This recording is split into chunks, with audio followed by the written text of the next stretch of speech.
First and foremost, in order to make a relationship work, both parties have got to be at the same place.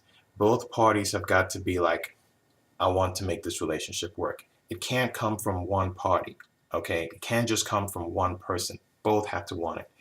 The next thing that needs to be done in order to make a relationship work is you've got to figure out what it is about the both of you that you don't like the most, okay? You've got to pick out all those things that either get on your nerves or just get you going, I don't like this, all right? This bothers me.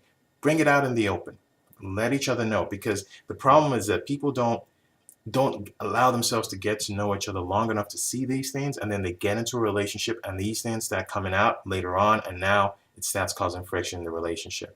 So first and foremost, definitely get to know each other over a course of period of time, and then you will notice these things, but also be honest with each other about the things that the both of you don't necessarily like about each other, all right? Because there's going to be stuff, all right?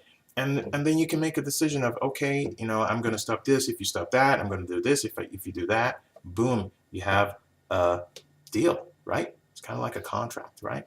But you have a deal. So you're seeing eye to eye on that.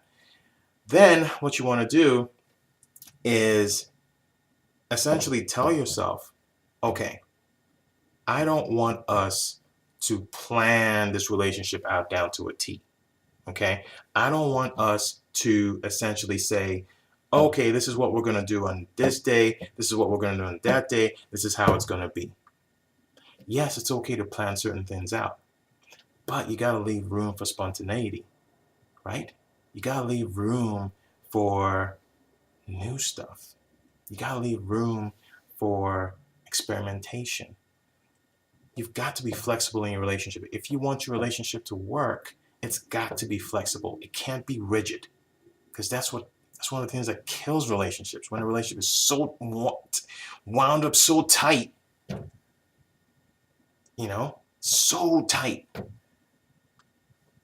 There's gonna be friction when you do that. There's gonna be a problem, and at some point, it's gonna unravel, right?